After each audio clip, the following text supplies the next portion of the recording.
अस्सलाम वालेकुम प्यारे तुलबा, ये है उर्दू जमात चहारम।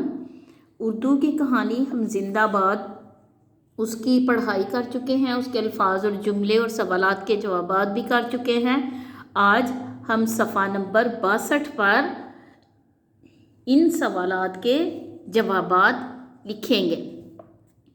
ठीक है, यहाँ लिखा हुआ है, सोचिए और बताइए। बच्चों में गौर व खोज की सलाहियत परवान चढ़ाने के लिए दर्ज झैल सवालात दिए गए हैं। बच्चों से ये सवालात ज़ुबानी पूछें, हर बच्चे को गुफ्तगू में शामिल करें, फिर इन सवालात के सही जवाबात बोर्ड पर लिखें और बच्चों से कापी में लिखने के लिए कहें।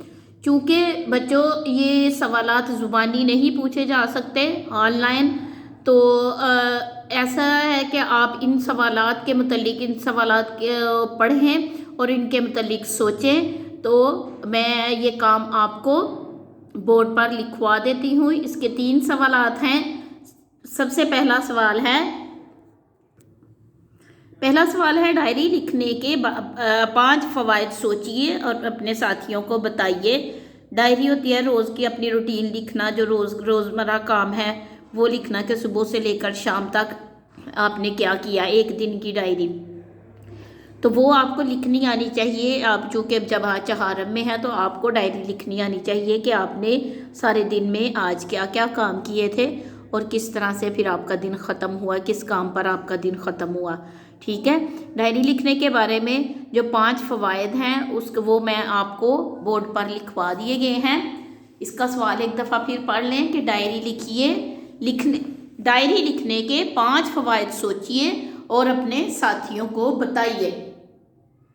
जवाब है इसका, डायरी लिखने के कुछ फ़वाइद मंदरजा झैल हैं। डायरी लिखने के कुछ फ़वाइद मंदरजा झैल हैं, यानी 5 फ़ायदे हैं। तो एक एक करके हम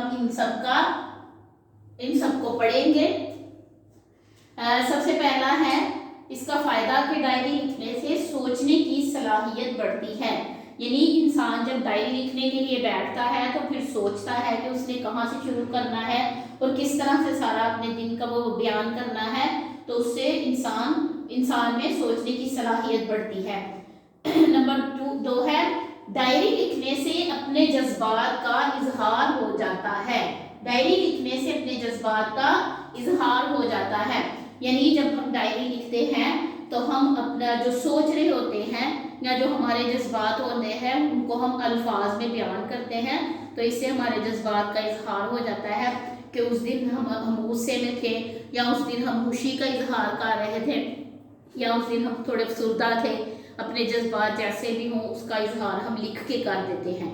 ठीक है। नंबर 3 है, कोई भी वाक़या महफूज हो जाता है। कोई भी वाक़या महफूज हो जाता है, यानी अगर हम डेली डायरी लिखते हैं, रोज़ाना डायरी लिखते हैं, तो बहुत से वाक़यात ऐसे हमारी ज़िंदगी में आते हैं कि जो हमारे लिए बहुत यादगार होते हैं। तो वो वाक़या जो है वो जब लिख देते हैं, डायरी लिखने की आदत हमें हो जाती है, हम रोज़ डायरी लिखते हैं तो वो वाक़या महफूज हो जाता है उसमें। फिर नंबर 4 है इसका, जब कभी डायरी को दोबारा पढ़ने का मौका मिल जाए तो याद ताज़ा हो जाती है। यानी क्योंकि उसमें मुख्तलिफ वाक़यात भी होते हैं, हमारे साथ क्या क्या पेश आया था वो होता है। तो जब हमें कभी डायरी को सफ़े पलट कर पीछे की तरफ डायरी पढ़ना शुरू करें तो फिर हमारी जो याद है वो दोबारा ताज़ा हो जाती है कि फ़लाँ मौके पर क्या हुआ था, यहाँ जब मैं इतने साल का था तो उस वक़्त जो है ना इस दिन या सालगिरह के मौके पर या ईद के मौका पर ये हुआ था, तो फिर से याद ताज़ा हो जाती है। नंबर 5 है, अपने ख़यालात हम दूसरों से बयान कर सकते हैं। अपने ख़यालात हम दूसरों से बयान कर सकते हैं कि हमारी सोच क्या है, हमारे ख़यालात क्या हैं। हम ख़यालात जो है वो जब कागज़ पर लिखना हमें आ जाता है तो फिर बयान करना भी हमारे लिए मुश्किल नहीं होता है। इससे हमें खुद एतमादी भी आती है डायरी लिखने से। ठीक है, कि जब हम लिख के किसी चीज़ को देख लेते हैं तो फिर हम उसको बयान भी कर सकते हैं। आगे है सवाल नंबर 2, नए नोट ने संदूकची में खुद एतमादी से काम लिया, यानी वो सबके साथ बातचीत कर रहा था, खुद एतमाद था वो। ठीक है, खुद एतमादी का मतलब तुलबा को समझाना है और फिर उसको लिखना है। खुद एतमादी एक बहुत बड़ी खूबी है। ठीक है, कॉन्फिडेंस जिसको कहा जाता है, खुद एतमादी एक बहुत बड़ी खूबी है।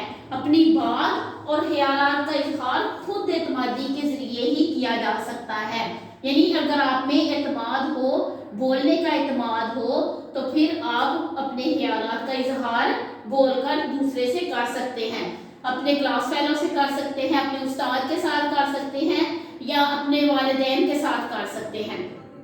ठीक है। जमात में सोचने और बताने का काम हो, यानी बहुत सारी हमारी एक्टिविटीज, बहुत सारी सरगर्मियाँ हमारी किताबों में मौजूद होती हैं, जिसमें सोचना होता है, आपस में तबादला ख्याल करना होता है अपने क्लास फेलोज के साथ।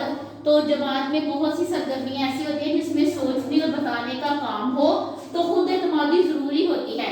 जब तक हमें खुद एतमादी नहीं होगी, हम तब तक अपने जो ख्यालात हैं उसका इजहार नहीं कर सकेंगे। यानी अगर हमें किसी चीज़ की समझ भी आ गई है तो हम अपने साथी को बता नहीं सकेंगे अगर हमें खुद एतमादी नहीं होगी। इसी तरह असेंबली में हिस्सा लेना हो तो इसके लिए भी खुद एतमादी बहुत ज़रूरी है। यानी असेंबली में हिस्सा लेना हो, कोई स्पीच करनी हो, कोई नगमा बोलना हो, तो उसके लिए भी खुद एतमादी बहुत ज़रूरी है कि हमें सेल्फ कॉन्फिडेंस जो है ना वो होना चाहिए, जिससे हम अपना जो भी वो पेश करना है वो अच्छे तरीके से कर सकेंगे। इसी तरह की खुद एतमादी हमने नए नोट में देखी, यानी नया नोट खुद एतमाद था, इस तरह की खुद एतमादी हमें नए नोट में नजर आई है। ठीक है तलबा, आप समझ चुके होंगे कि खुद एतमादी क्या होती है और इसका क्या फायदा होता है। ठीक है, आगे सवाल नंबर 3 की तरफ बढ़ते हैं। अगर आपका कोई दोस्त 500 के नोट की तरह मगरूर हो, ठीक है, अगर आपका कोई दोस्त 500 के नोट की तरह मगरूर हो तो आप उसे क्या समझाएंगे। यानी 500 का नोट मगरूर था ना, वो बड़े फख्र से बोल रहा था कि मेरा उठना बैठना जो अमीर कबीर लोगों में है, मेरी दोस्ती तो रियाल, पाउंड और कोई दिनार से है, इस तरह उसने इजहार किया था, बड़े फख्र के साथ उसने कहा था। तो अगर आपका कोई दोस्त भी इसी तरह से बातें करता है तो गुरूर के क्या नुकसानात उसको बताएंगे और नरम दिली और खुश अखलाकी से पेश आने के क्या फ़वाइद बताएंगे। यानी 1-2 फ़ायदा आपने नरम दिली और खुश अखलाकी का बताना है और 1-2 फ़ायदा आपने गुरूर का नुकसान, 1-2 जो नुकसान है वो गुरूर का आपने बताना है। पहले हम 2 नुकसान गुरूर के बताएंगे कि गुरूर अल्लाह ताला को पसंद नहीं है। ठीक है, ये एक बहुत बड़ा नुकसान है गुरूर का कि गुरूर अल्लाह ताला को पसंद नहीं है। इसी तरह नंबर 2 है कि गुरूर का सर नीचा होता है, यानी गुरूर करने से इंसान अल्लाह ताला के जो नापसंदीदा बंदे हैं उनमें आ जाता है, इसलिए हमें गुरूर नहीं करना चाहिए। और गुरूर हमेशा हर चीज़ का एहतमाम होता है, तो किसी भी चीज़ का गुरूर अच्छा नहीं है, चाहे वो दौलत का हो, चाहे जवानी का हो, चाहे खूबसूरती का हो। ठीक है, हर चीज़ को एक दिन ख़त्म हो जाना है और ये चीज़ें फ़ानी हैं, अल्लाह ताला की तरफ से दी हुई हैं और अल्लाह ताला इन्हें वापस भी जब मर्ज़ी वापस भी ले सकता है। दूसरे नंबर पे हमने इसके फ़वाइद बताने हैं नरम दिली और खुश अखलाकी के। खुश अखलाकी और नरम दिली खुदा को पसंद है। ठीक है, और खुश अखलाकी का वज़न नेक अमाल में भारी होगा। जब नेक अमाल का वज़न किया जाएगा तो खुश अखलाकी का वज़न भारी होगा, चूँकि हमारे नबी करीम सल्लल्लाहु अलैहि वसल्लम भी खुश अखलाक थे, तो हमें भी उन्हीं के रास्ते पर चलना है और अपने आप को खुश अखलाक बनाना है। ठीक है, आपने इन सवालात के जवाबात को अच्छी तरह से पढ़ना है और कोशिश करनी है कि आप इन सवालात के जवाबात खुद से अपने अल्फाज में लिखें।